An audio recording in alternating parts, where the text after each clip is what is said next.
This video's goal is to guarantee that you walk away knowing how to solo flawless the new Ghosts of the Deep dungeon to get this pretty new emblem and some pretty impressive bragging rights. If you've been struggling in completing this endeavor, the fully comprehensive yet simple strategies and invincible Titan build I'll be showing you today will serve as your chariot to solo flawless success. Not only are these loadouts and DPS strategies incredibly easy to execute, requiring no loadout swaps or precise aim, but they are also some of the fastest out of all available options. So here's the plan.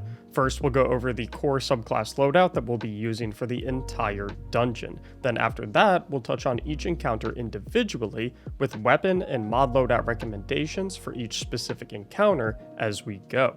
Then finally, I'll talk you through 1 to 2 phases of each encounter, outlining exactly how you want to play them, dangerous things to look out for, how to maximize damage and efficiency, and literally anything else you could possibly need to solo flawless this dungeon. So please consider subscribing if that all sounds good and well, and let's begin. The premier Titan build for this solo flawless dungeon is the simple to execute yet impossible to kill Solar Bonk Hammer Titan. Throwing Hammer on the melee along with Soul Invictus for sunspots on all solar ability kills and Roaring Flames for a stacking damage buff on all solar abilities makes this thing a walking nuclear powerhouse with just the throwing hammer. Pair this all with Syntheseps and you'll be destroying Hive Guardians and nuking the dungeon bosses' HP bars. For fragments, you'll want the Ember of Torches for Radiant on your weapons, mainly for the final boss, Solus for longer Radiant and Restoration buffs, Ashes for more Scorch stacks, and Searing to quickly regain your melee if you ever lose it. For your other abilities, I recommend Hammer of Soul as an emergency button if you get low, and Healing Grenade for the same reason. Now, while that is your loadout for the entire dungeon, your weapons will vary as we go. For encounter number 1, I'm simply recommending an Eager Edge Sword for movement, as your hammer will be doing all of the killing here. As for armor mods, it doesn't matter too much for this encounter. This is the build I went with, so feel free to just copy it and head off to the races. Now that you're all set up, let's talk through everything you need to know to solo flawless this dungeon. So for this first encounter, obviously, I would imagine anyone attempting this solo flawless already knows how to do the first encounter, so I'm going to focus the first encounter less on explaining mechanics that I'm doing, and more so on how specifically you want to use the Solar Bonk Hammer build, because it's pretty straightforward, but there can be a few intricacies of it, I would say. Most notably when you lose the hammer. Obviously in the preamble, I'm going to say that you definitely need to have charged melee and uncharged melee rather than auto melee, but even in some situations, if you accidentally throw your hammer off a cliff, for example, you're not really screwed, because if you have Roaring Flames, as you can see, your unpowered melees will scorch enemies and still refresh your Roaring Flame stacks and create sunspots when you kill them, and then those sunspots give you restoration and they give you increased melee and grenade regeneration. So even if you're in a situation where you accidentally lose your hammer, it's actually not really that bad, and this is why I don't think 1-2 finisher is necessary at all, and I think your charge with light stacks can be put towards something else. Because if I throw my hammer over there, my Roaring Flames times 3 is 16 seconds, punch that guy, it still counts as a powered solar kill. So it'll refresh the stacks of Roaring Flames, or even stack them up if I wasn't at times 3 yet. So I think that's a strength of this build that a lot might not be aware of, that I think is very, very useful for this dungeon. And then, like I said before, a thing of additional note is, since we're using the Ember of Searing when we defeat scorched targets, which is going to be every target that we hit with our punch, as our regular melee scorches targets whenever we have Roaring Flames active, defeating scorched targets is going to give us better melee energy back, or it'll give us chunks of melee energy refund. And then, of course, the sunspots that we create when we kill these guys give us the Soul Invictus buff, which, like I said before, also gives us melee refund. So even if you lose your hammer, you have a ton of ways to get it back. So that's probably one of the main things I wanted to note about this build, because in a solo flawless dungeon, you're more than likely going to end up in a situation where you accidentally throw your hammer off a cliff or too far away to get. But you're still very safe in those situations, as long as you remember that your melee ability can do a lot of the work. I forget what the first symbol was. I believe it was a hamburger. So hopefully I'm right here. I don't instantly die, which, yeah, we're good to go. And then, as I mentioned in my hunter guide, for those who have seen it, we have to wait for our deep sight to expire. So we're just kind of sitting here noodling around, maintaining our roaring flame stacks. And then once the deep sight expires, we're off to the races again. So we'll show one more phase. Follow the green path. Oop, my sparrow got blown up instantly, but I have Ecthar sword, so it's fine. And we'll go over to the new symbol. We have pointy X. And then another thing too is when you're at ×3 roaring flame stacks, you one-shot the wizards, and you only need to kill the wizards to make the next symbol appear. So if you're already at ×3 roaring flame stacks, you can honestly ignore the acolytes. You really don't have to kill them. You can just speed this up a little bit. You can if you want to. It makes you feel safer, but it's not necessary at all. So run over here. And then this is where Hive Guardian spawns. You can kill acolytes if there's nothing else to kill. So like I'm just waiting for the Hive Guardian to spawn, so I'm killing the acolytes to maintain my roaring flame stacks and to just generate sunspots to heal me while this guy spawns. But good to go. And then, as we said before, we have pointy X. And my sword completely has a mind of its own there. Very cool. But Sparrow on back. I'm trying to get back before we lose our roaring flame stacks, but my Sparrow pathing was really, really bad there. So I am going to lose them, but it's completely fine. It's not particularly hard to get them back because our hammer one-shots acolytes, or if they have a lost shield, it two-shots them. So you can't see it on my HUD because I have just so many buffs, but we're at ×3 already, even though it's not there. And then pointy X, there it is.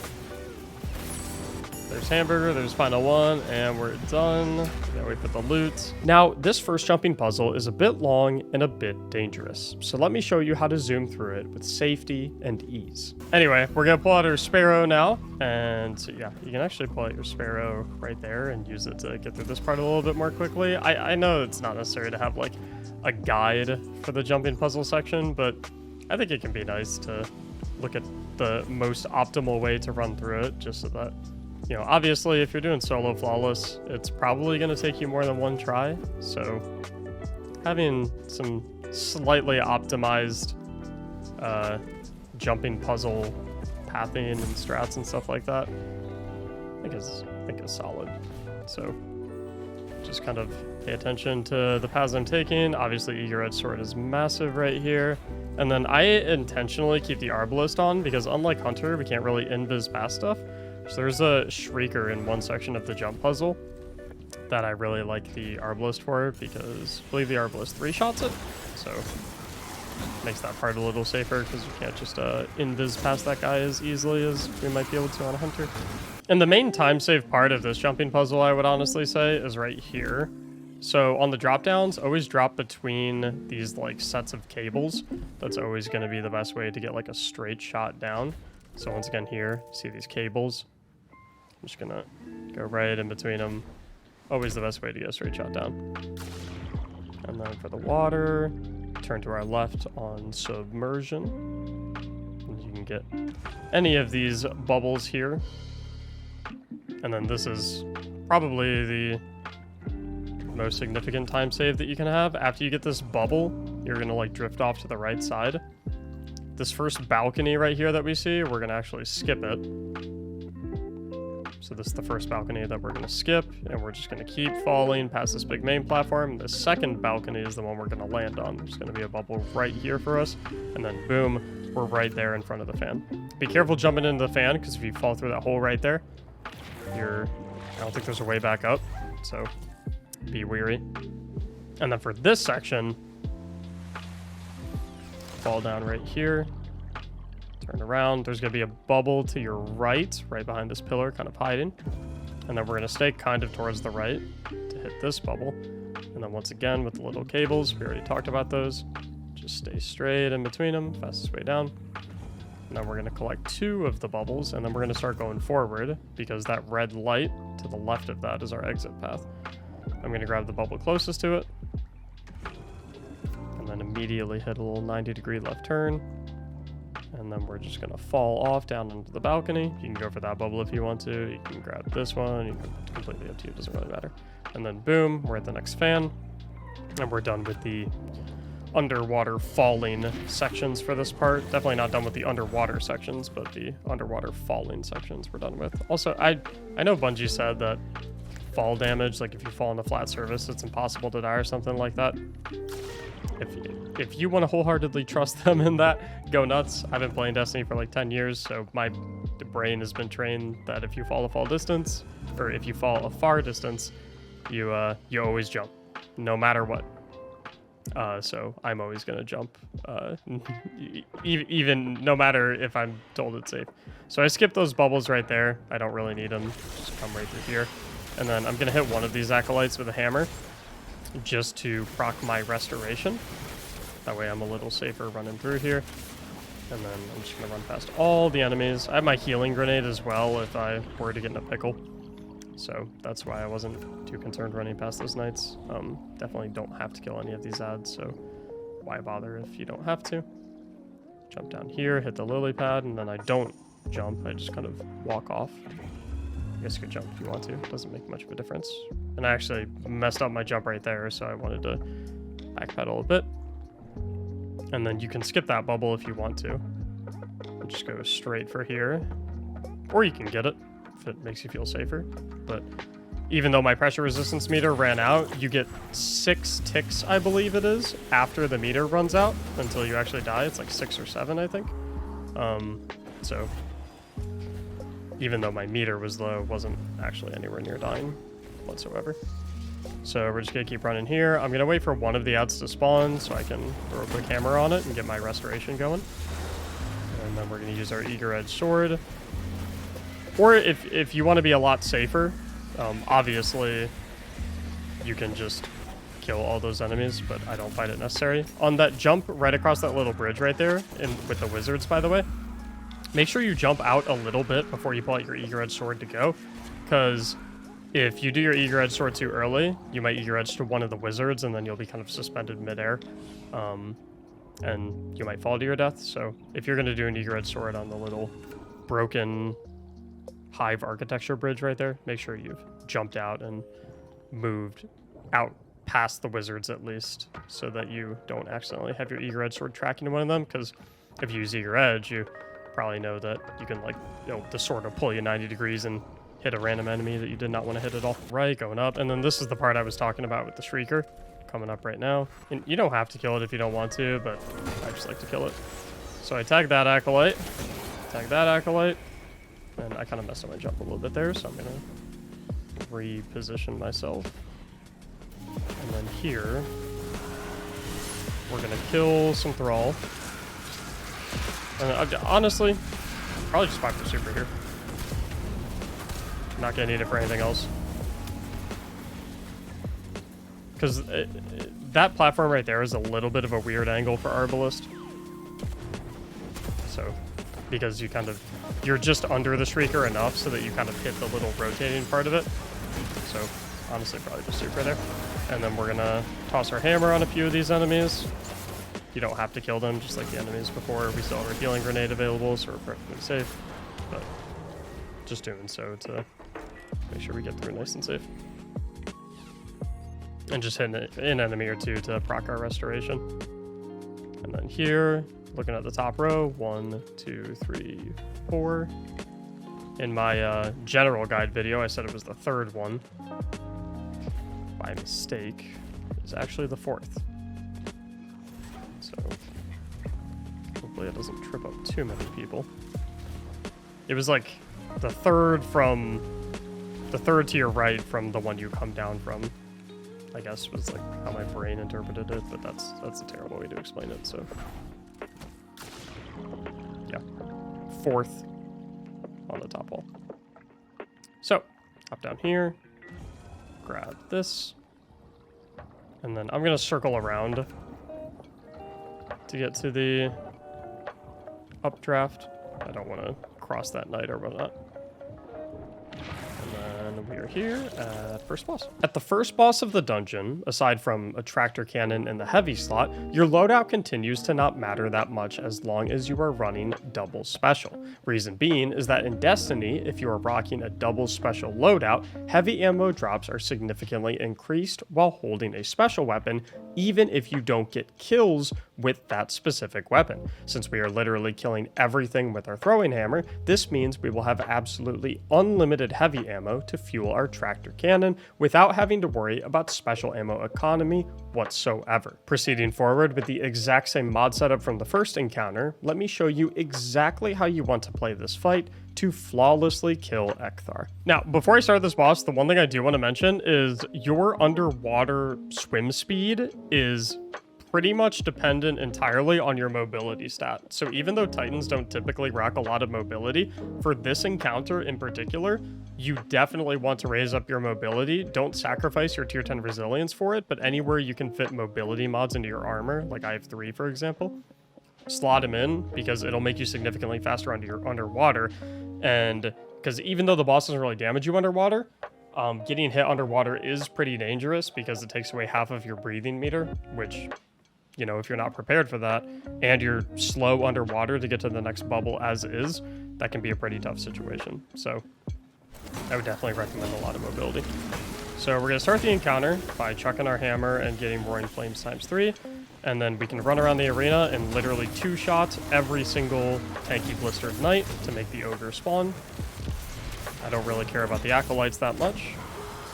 So once the ogre is up, and then we'll one-hit him because he was standing in a sunspot, and then boom, we're immediately going to the simples. Don't care about the acolytes too much. Hitting here, we have .x, hamburger, and cone. Whenever there's an X, I like to start on this left side one, because both of the X's are right here. Here's .x, and then pointy X is right there in the back. And then we had hamburger and cone, I believe, if I recall correctly. Hopefully I recall correctly. If you want to, you can type the symbols in chat so you remember them. So cone will be on the outside wall, and then I'm going to grab this bubble. And then we're going to go over to hamburger. My route was kind of bad, but it's okay. And like I said in the Hunter Guide, I would highly recommend coming down here in like a 3-man team or just doing a solo practice run, not necessarily going for solo flawless on your very first run, but doing like a solo practice run and running down there and just running down there for 10 minutes straight and getting used to all the symbols and where they are, so that when you come to your actual solo flawless run, you're not spending any more time down there than you need to be. Now, depending on your light level, you'll 2 to 3 hit the wizards. I'm 18, 19 at the current moment, I believe, and I think I 3 hit the wizards. Oops, completely with my hammer there. I think I 3 hit the wizards. So, but it's almost a 2 hit. So I think if you're like a couple light levels higher than me, which by the end of the season, I bet a lot of people will be in the 18, 25 plus range. I think you'll start to in the wizards. Not that it makes that big of a difference, so it's all good. So we're gonna kill a few of the acolytes, make sure we maintain our roaring flame stacks, and make sure we maintain our armor charge stacks. In our DPS phase, there's gonna be a lot of steps real quick, so I'm gonna try and explain them all as best I can. So we'll come to our third, and I'm gonna pull out my tractor cannon, and I'm gonna tractor the boss on the way to the knight. I'm then going to tractor the knight, throwing hammer the knight to kill him in 1 hit, and then instantly pop my hammer of soul and use that to kill the knight shield. As my hammer of soul gets low, or as my roaring flame stacks get low on the left side of my screen, I'm going to throw a hammer at an acolyte to refresh my roaring flame stacks so that I get maximum damage on this boss. I'm then going to tractor cannon the boss and just get as many throwing hammers in as possible. As my Roaring Flames timer gets low, or as I get low on HP, I'll run over to an acolyte to throw to refresh my Roaring Flame stacks, and to create a sunspot that I can hop in to acquire restoration super quickly. That damage right there is probably looking to be about a pretty easy 4 phase. However, like I said, if you're a little higher light level, which is going to be common for many of you as we get towards the end of the season, it's probably going to be a pretty easy 3 phase. I'm only 18, 19 at the current moment, and I think you can get up to like 1830 to get maximum effective power from this dungeon. So, but you know, with how fast we're getting through the phases anyway, a 4-phase versus a 3-phase is really not that big of a deal, to be completely honest. So we're gonna reload the tractor real quick. We have line table, dot X, and turret. So as I said, whenever we have an X, I like to hop down on the left side first, dot X, and then we have turret and line table, which are both on the wall. Turret's gonna be over here on our right. So we'll grab turret. And then line table is kind of in this back right pocket right next to the updraft that takes us back up to the surface. So we're gonna hop over here. Make our way over. There's our line table. And then we're headed back up. And then rinse and repeat, same thing. Gonna get kill some trash mobs to get our roaring flames times 3 to restack our hammer, so it's doing maximum damage, making it easier to kill the wizards. And then we're gonna run over to wizard number 1. And my hammer went in the water, so my hammer is completely gone. But that's okay, because since we have roaring flames, like I said before, our punches count as solar damage, and we'll continue to restack our roaring flames. And they will make sunspots, which will help us get our hammer back more quickly. And we can cast our class ability too, because we have outreach on our class item. That'll give us a chunk of hammer energy back. And then boom, our throwing hammer is back just like that. So don't panic if you lose your hammer. Just start punching with your fist. And well, maybe a better hammer aim than me too would be helpful. I cannot hit my hammer at all apparently right now. And I'm going to kill an Acolyte real quick to make a sunspot so I can re-obtain my restoration. And also, if you're in a situation like that, so I wasn't particularly rushed there because I didn't have any vestige of light timers, but if you've already killed one of the wizards and you start fumbling on the next one, you might want to consider just going and dunking your current vestige buffs before you go and worry about the other wizard, because if your vestige timer runs out, it instantly kills you.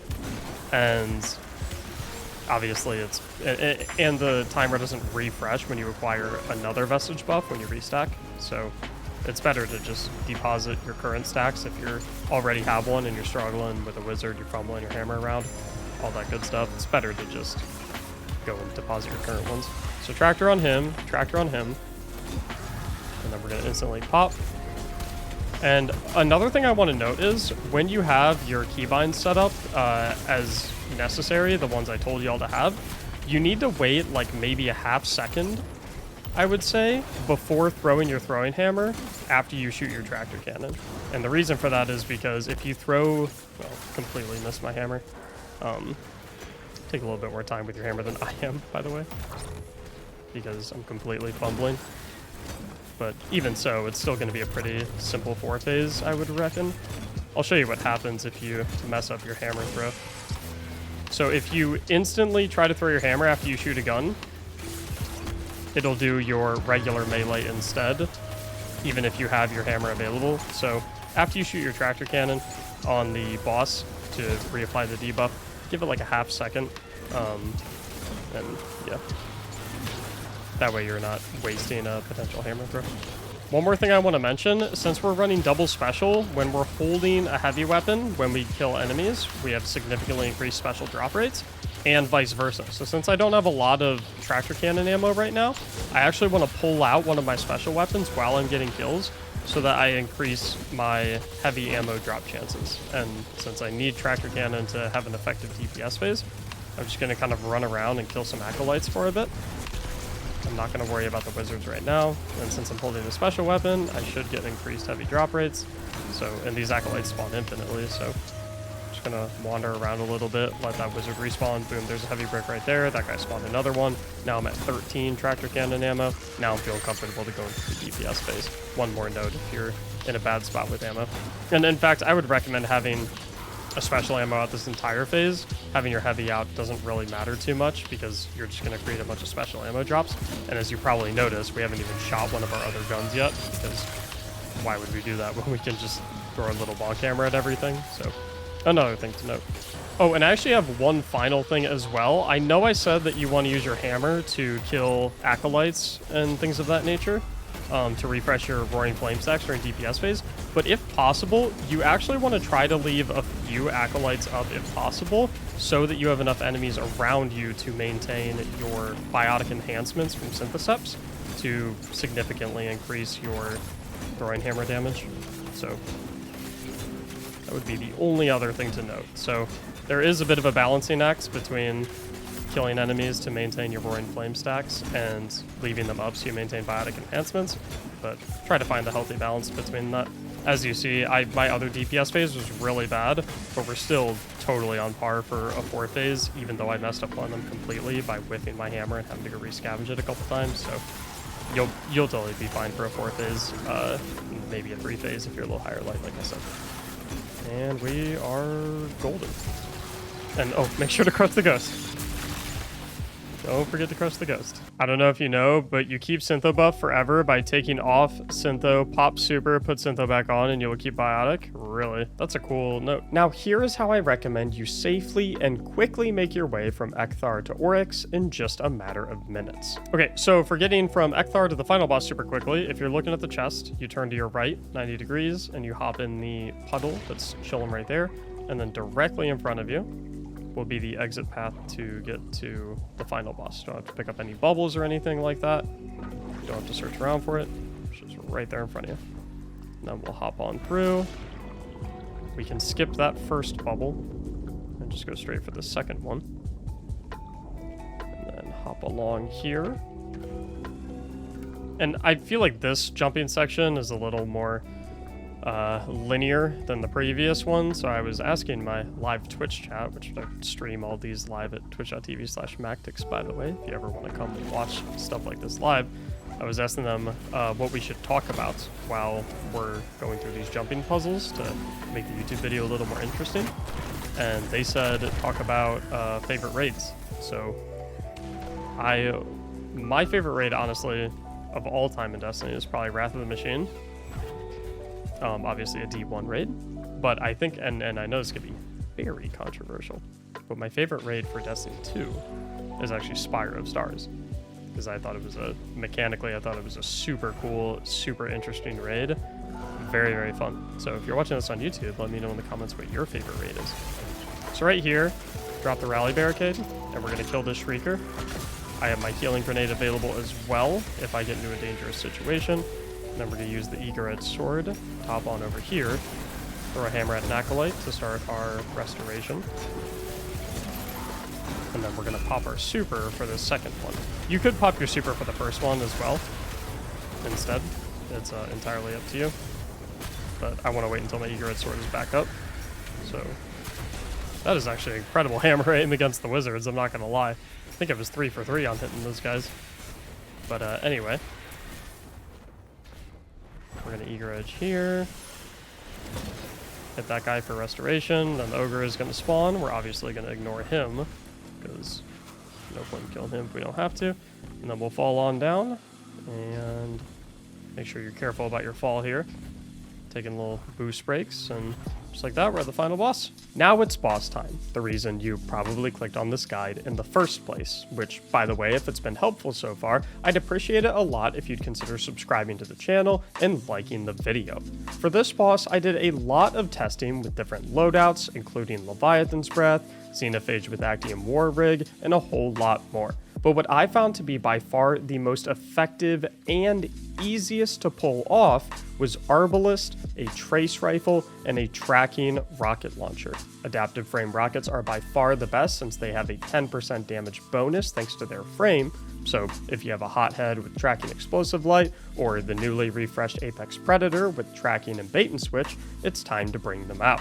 But even if you don't have either of those, the Ascendancy from the Tower Kiosk has built-in tracking and explosive light, and while its frame will have it doing a little less damage than the previously mentioned rockets, it'll get you through just fine. The reason I love this loadout is because the Arbalest up top allows you to one-shot the boss's overshield, meaning that every single point of damage from your super and rockets goes straight into her actual health bar. Additionally, one-shotting the boss's shield with Arbalest prevents the wizard from teleporting whatsoever whatsoever during the entirety of the DPS phase. And with rockets being your damage source, you don't have to take your time to aim for the head at all like you must with other options like Leviathan's Breath. Instead, you can simply aim anywhere at her to lock on, fire away, and then reposition as you fire off more rockets. You might think this is dangerous with the Thrall alive during the DPS phase, potentially getting in front of you and causing some self-inflicted wipes, but by constantly roaming and hopping before each rocket, it's actually the safest form of DPS I've found. In fact, you actually want a few Thrall next to you anyway, as during DPS phases, you can chuck your hammer at them right after a reload to grab the Radiant buff for a 25% damage boost, and to generate a sunspot to heal you with restoration. As for mods, you'll want double surges, an elemental loader, and an elemental scavenger, all matching the element of your rocket. As for the rest, simply copy what's on screen. Now there are still so many more tips and tricks I have for you to get through this boss super quickly and super safely. So let's dive into a few phases to talk about every single thing that you need to keep in mind to finish off this solo flawless run. Yeah, to start off, we're going to want to, of course, crush the ghost, and there's a few things about the way we want to play this boss fight that are very different from the way we played the hunter boss fight, because we have to care a lot more about the moss that she spawns because we don't have invisibility, which kind of makes us not have to worry about them on the hunter. So, the time that the moths spawn, and I'm going to kind of reiterate this as we go through the fight, the moths spawn every time that Vorlog, the Sword Knight, respawns. So keep that in your brain, and we'll talk about that more so as we get through the fight. After that, I'm just kind of worried about stacking up my Roaring Flame stacks. I then want to hit the deep sight to see where I'm killing the knight at, and then I actually like to run around the arena and kill these 3 boomer knights, because unlike all of the other enemies in the arena, these 3 boomer knights, one spawns at the head, another spawns over there on the left side as you saw, and then the third spawns over here. Those boomer knights do not respawn until a new phase, so killing them early means that you never have to deal with them again. It's just nice to get them out of the way. You always want to make sure that that the Heart of Oryx right here will always be one of the available locations to kill Vorlog. But for whatever reason, when you kill him there first, it doesn't actually spawn a symbol. It doesn't give you the ring to look through and the Taken King symbol and whatnot. So you actually want to kill him always first at one of the other 2 locations. You can then kill him at the heart second or third, as long as it's not first. So right here, when we line up the ring, that is exactly when Vorlog respawns, and that's when the moths are going to spawn. So right when I'm done looking through the ring, my #1 priority is to look at the boss and try and kill all of those moths with my trace rifle. Additionally, if you kill Vorlog at a location, if you kill Vorlog anywhere but a correct ring location, obviously he will immediately respawn, which means the wizard will then immediately spawn moths. So it's not always going to be necessary. If you play it perfectly, it'll always be whenever you look through the ring. But if you accidentally kill Vorlog at a time where you're not standing in a correct ring, then you're going to run into a situation where you will have moths spawn basically immediately because Vorlog will respawn immediately. So now that we looked at that ring, I'm keeping an eye on the boss because I know that since we looked at the ring, Vorlog's going to respawn. So I'm looking through there, killing all the moths, and I have my healing grenade available. And if you look at my healing grenade, it's going to come back incredibly quickly because of my impact induction mods. Every time I deal melee damage, you get a little chunk of grenade energy back. So my healing grenade, don't feel like you have to be careful about using your healing grenade. You can get it back pretty quickly every single time. So we're going to bait Vorlog over here. And then obviously, Vorlog does not have to be in the ring when you kill him. Only you have to be in the ring. But obviously with this throwing hammer build, it's going to be nice to usually have him in the ring. I don't know if I'm going to be able to get that in time. Just barely.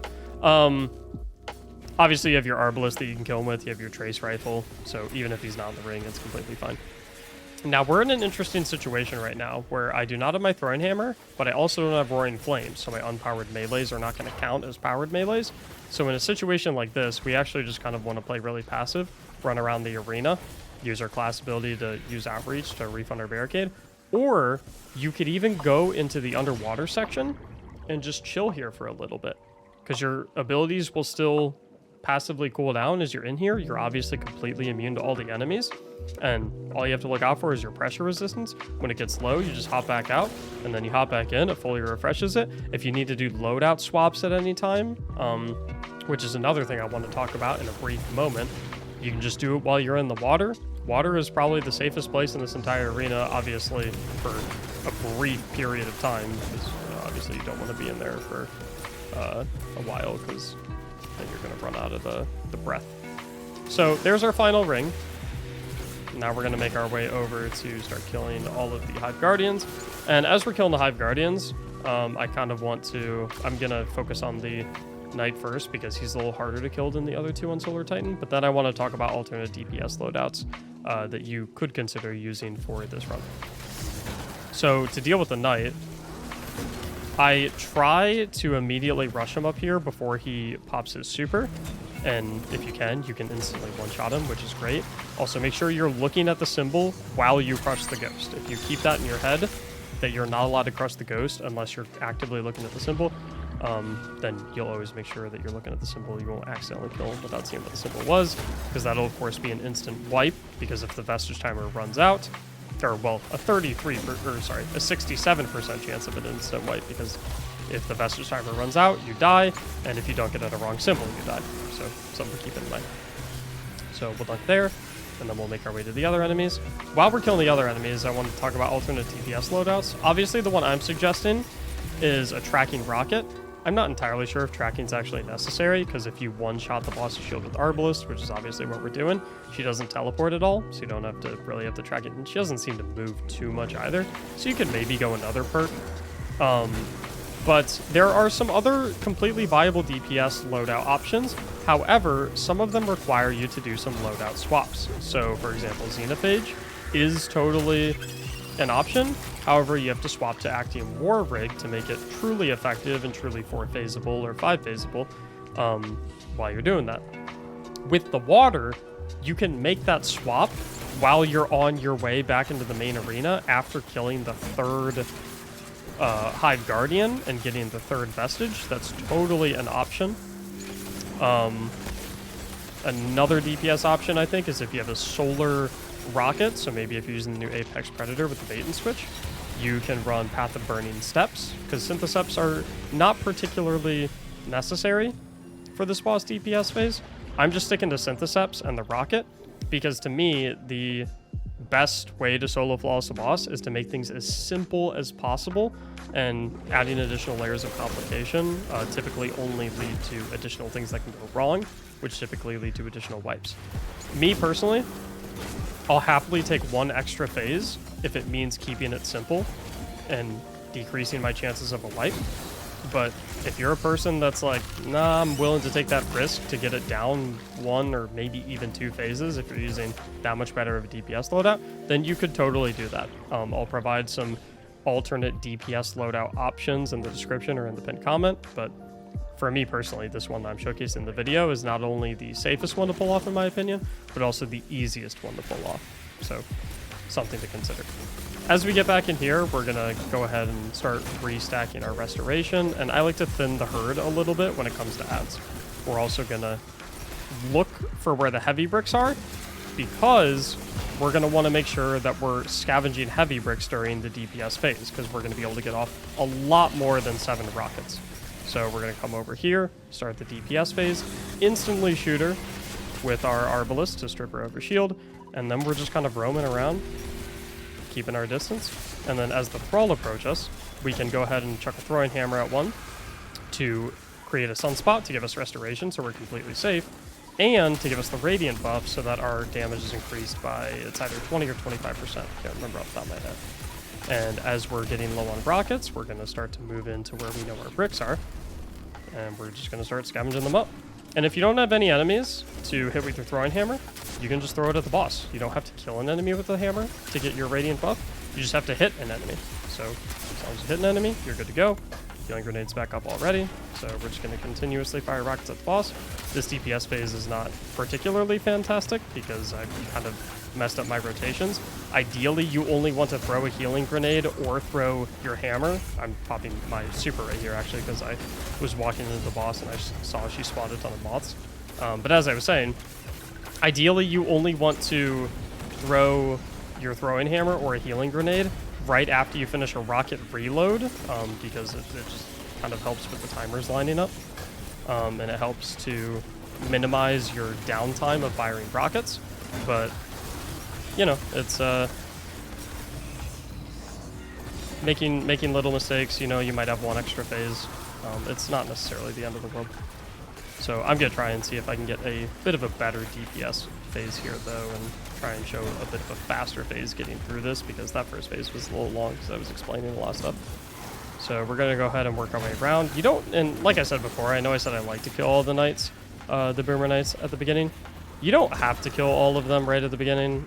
You can kind of kill them as you make your way to each region on the map, but entirely up to you, like I said. So we have our first one done. And like I said, chest is fine as long as it's not first. So we can do chest second here. And I'm going to throw my healing grenade just because we're in a bit of a hazy situation. And then we're going to line up the ring, and then we know that that is going to cause the boss to spawn moths. I'm going to try and get a throwing hammer kill real quick. But so I'm going to pop this. And I'm going to throw a hammer right at the ground, because my hammers create sunspots, which will instantly give me restoration. That was obviously kind of a really bad hiccup. The intention there was for my throwing hammer to hit that acolyte so I could get a sunspot, but I completely played it as poorly as I possibly could. So even playing it as poorly as I possibly could, I still was able to live.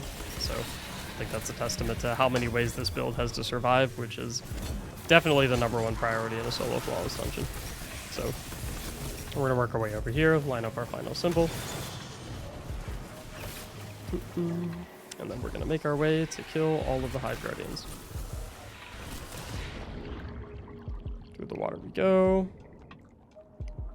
And apparently I'm actually being told you can swap the vestiges with other vestiges from the other Guardians, and it will remove the old one. So I suppose if you pick up a vestige but you didn't see the symbol, I guess you can just go to a different Hive Guardian and try to kill them quickly. And if you do it quickly enough, you swap vestiges, then you're good to go, and then you can just go and reacquire your previous vestiges last. So, good to know. As I said, this knight's a little weird to fight.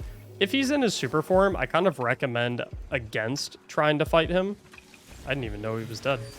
I'm going to use a rocket to try and kill him quickly before he supers me again, because I don't really want to deal with him in super again. And I'm going to look at the symbol while I finish him. Got hamburger. Boom. And I'm going to pop my class ability to refund my throwing hammer a little bit, because obviously I want my throwing hammer back ASAP. And I don't love my current situation, because obviously we don't have a throwing hammer. So I'm going to go in and out until I have my healing grenade back. We can't stay in the water for too much time because we currently have a vestige. So that's why we had to move with a little bit more urgency. So I'm going to throw my healing grenade down first to give me cure and restoration. Then I will pick up the deep sight. Then I will start. Because if I picked up the deep sight right there, then I was going to be stationary with the wizard shooting at me, the acolyte shooting at me. And it's probably going to get beamed because obviously your character is kind of in like a animation lock while you're doing that deep sight. So make our way over here. And then I see 3-dot table, or whatever you call it. Once again, going to look at it while I crush the ghost, just because it's a good habit to maintain. And then we're going to make our way back. Also, any momentum that you have going into the water, you carry it through while going into the water. So if, you know, doing like a jump as you're going into the water, or a boost jump, actually helps a lot. Helps you get through more quickly. Not that anyone's going to die going through that water because they run out of breath or run out of time or anything like that, but just, you know, something to keep in mind. As I said before, we had 3-dot table for that. It helps to say the callouts out loud as well. Another thing you might want to consider doing. Additionally, it can be helpful to, before you come and kill the final Hive Guardian, to thin out some of the ads in that main room a little bit, just because while you have a vestige, you obviously have limited time to clear ads because the vestige is on a timer and you can't let that timer hit 0 or you die. So it can be nice to clear out some of the ads while you're right before you come and get the third Hive Guardian. That way you have a little bit less ads to clear when you make your way back in. So we had cone right there, I think. I actually forget what the symbol was exactly, but I know my first one was hamburger and my second one was 3-dot table, so process of elimination. I'm also pretty sure it was cone, which it was, so we're actually fine. So we're gonna come over here, and real quick, I actually want to kill this thrall just to reproc my restoration. Kill that one as well. And then we're gonna grab our deep sight. And then re-scavenge our hammer. And then make our way over to cone. Hit cone, instantly shoot.